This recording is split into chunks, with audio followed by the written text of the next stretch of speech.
Hello and welcome to day 7 of Reading Every Day. And look who's here. It's Alice in Wonderland. Does this give you a clue? I wonder if we're going to be reading something that's Disney. Could be about Thumper. Or it could be about a Disney castle. So, shall we start the reading? Let's begin and see what we have to read today.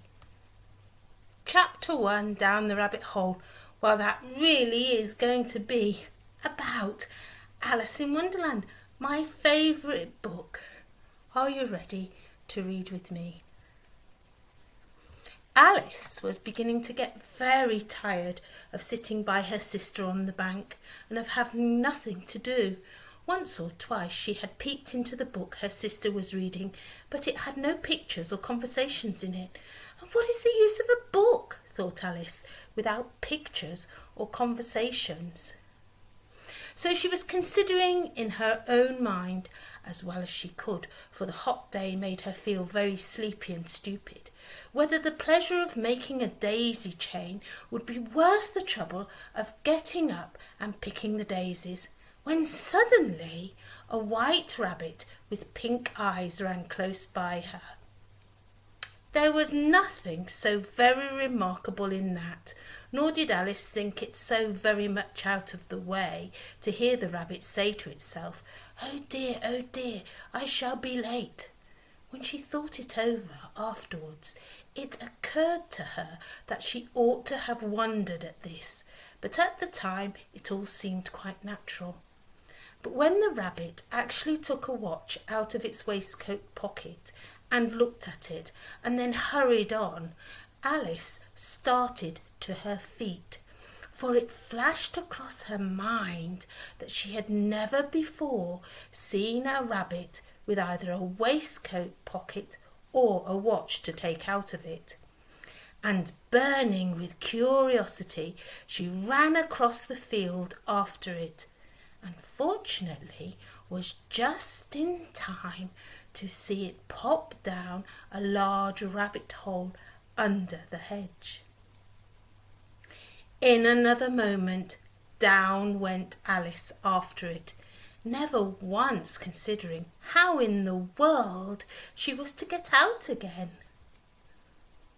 The rabbit hole went straight on like a tunnel for some way, and then dipped suddenly down, so suddenly that Alice had not a moment to think about stopping herself before she found herself falling down a very deep well. Well, Alice, what happened there? We had a lovely story that was all about you, Alice in Wonderland. And what happened next? Alice was not a bit hurt, and she jumped onto her feet in a moment. She looked up, but it was all dark overhead. Before her was another long passage, and the white rabbit was still in sight, hurrying down it. She was close behind it when she turned the corner, but the rabbit was no longer to be seen. She found herself in a long, low hall, which was lit up by a row of lamps hanging from the roof. Suddenly she came upon a little 3-legged table, all made of solid glass.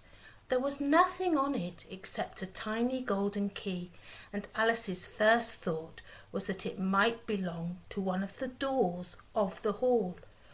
But, alas! Either the locks were too large or the key was too small, but at any rate it would not open any of them. However, on the second time round, she came upon a low curtain she had not noticed before, and behind it was a little door about 15 inches high. She tried the little golden key in the lock, and to her great delight it fitted. "Curiouser and curiouser," cried Alice. She was so much surprised that for a moment she quite forgot how to speak good English. Well, there we are, Alice in Wonderland, just listening today. And I look forward to seeing how well you do the game that uses the vocabulary from Alice in Wonderland. And you can click on the blue link below so that you can do that. See you for day 8 of reading next. Bye now.